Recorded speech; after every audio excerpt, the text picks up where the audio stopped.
Your Excellency, well, as far as I know, the peace process, nevertheless, is on the way. You're meeting your Azerbaijani counterpart regularly. At the end of October, I think, you had a meeting with the Azerbaijani foreign minister. Well, is there any sign of compromise? And what kind of compromise could Armenia agree on? Well, for example, there is a question, can the Azerbaijan territories outside the territory of Nagorno-Karabakh, occupied by the Armenians, be returned to Azerbaijan, and under what conditions? I think this is one of the key issues, isn't it? Look, the package we're negotiating includes all issues pertaining to the resolution of this conflict. First and foremost among these is the issue of the status of Nagorno-Karabakh. One should not forget that this is the main issue, the main problem. This conflict started not because Armenians were controlling Azerbaijani territories, because the Armenians of Nagorno-Karabakh were opting for self-determination. And Azeris tried to suppress these calls for self-determination militarily. That's why the conflict started. The territories, the refugees, the security problems, those were the consequences of Azerbaijani aggression against Nagorno-Karabakh to suppress their peaceful calls for self-determination. This is the core of the issue. Unless the status of Nagorno-Karabakh is resolved, the other issues will not be resolved. But territories, refugees, of course, will be resolved once there is an agreement on the status. So we're looking at this whole complicated issue in a package. So we're negotiating today, first and foremost, the status, which is based on the right of people of Nagorno-Karabakh for self-determination. Yes, we're talking about territories, we're talking about refugees, we're talking about security measures. So this is the package today, and this is a good package. The document on table today, which is called the Basic Principles for the Resolution of the Nagorno-Karabakh Conflict, is a balanced document. It provides the right trade-offs between all these elements that I mentioned. Says the Foreign Minister of the Republic of Armenia, Vartan Oskanian. Spotlight will be back shortly after a break, so stay with us and don't go away.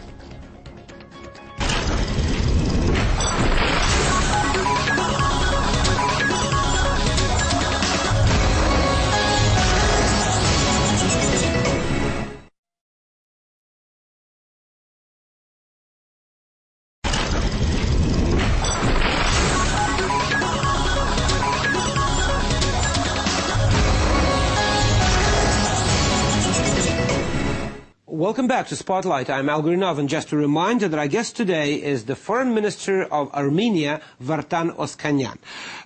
Your Excellency, well, we've discussed the Nagorno-Karabakh issue, which is one of the burning issue, and the reason, well, to finish with the regional problems, and I want to ask you a lot of questions since you mentioned these world strategic issues that you are discussing in Moscow. Another question about another one of your neighbors, about Georgia. Well, Armenia is the member of the CSTO, and Georgia, being your neighbor, is looks willing to join NATO. What is the character of Armenian-NATO relations, and how does Armenia react to these efforts? Well, of course, we are a member of Collective Security Treaty. That's an important treaty for us. It's the cornerstone of our security, because, as I said, the main axis of this treaty is our bilateral military cooperation with Russia. We're also developing good ties with NATO. One does not contradict the other. With NATO, we are in IPAP program, and we're benefiting from the opportunities that are being provided by NATO expertise. They're helping us in peacekeeping preparation.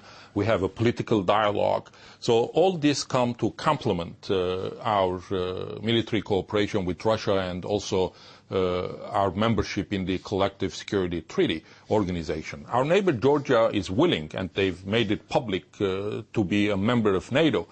Our general approach to this issue is that each country has the right to decide what kind of a security arrangement they would like to make for their own security, as long as that does not create a dividing line in our region.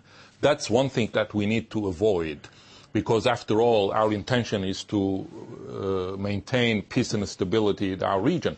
If one country joins an alliance, the intention of that joining should be peace and stability, right?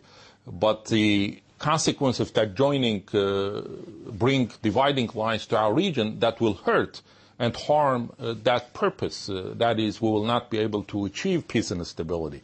So even if we go in two different directions as neighbors in terms of our alliances with security organizations, we should be able to have a dialogue between us so that we avoid the creation of dividing lines in the Caucasus. That will be the most dangerous thing for the region, and no one will benefit from it. Okay, a different question, a different issue. What's your reaction on the recent comments coming from the American Congress about the sensitive issue of the Turkish genocide of Armenians back in 1915? How does it influence the U.S. relations with both Ankara and Yerevan? Well, we think that issue should not affect neither American-Armenian relations nor Turkish-Armenian, because that's an issue between U.S. congressmen and their constituencies. This issue was brought to Congress's attention by the Armenian community in the United States, who are American citizens. They have the right to raise this issue with their congressmen. We did not understand Turkey's reaction to this resolution, and also the blackmail that they subjected to the United States in the case of the passage of this resolution. I don't think Turkish response was commensurate with the issue. While we're not directly involved, we are concerned about Turkey's interference in the United States internal matters to stop the passage of the resolution. We ourselves, as government of Armenia, are not part of this process. We would like to see also Turkey stay out of it. Turkey has been conducting a policy of denialism of Armenian genocide for so long. They do it within their country. That's their prerogative. But exporting that denialism to other countries and blackmail other countries to not discuss this issue is not acceptable.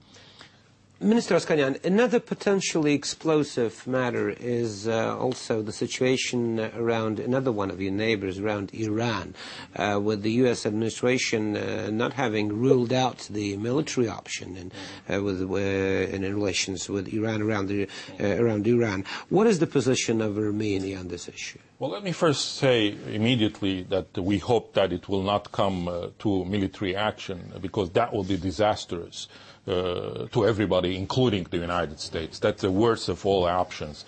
We think everybody should remain on the peaceful track, negotiating track. We need to give diplomacy a chance. Iran needs to be engaged rather than confronted. And we shouldn't rush into making judgments about Iran's intentions.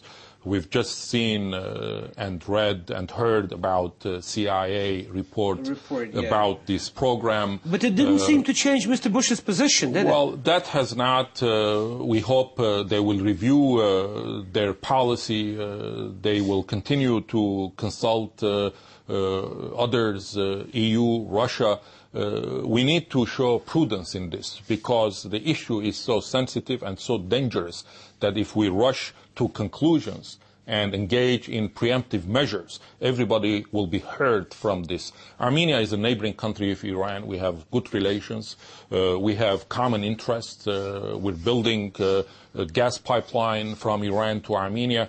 So we're extremely worried about these developments. The military option, as I said, could be disastrous, but also sanctions will hurt Armenia, because we're a member of the international community. If there are UN Security Council sanctions, we will be obligated to comply, and that certainly will hurt Armenia's economic interests with Iran. So our purpose here to see that Iran and the international community sit down and be open about both their intentions and purposes and try to reach a negotiated settlement. There is a chance for diplomacy. That has not been exhausted.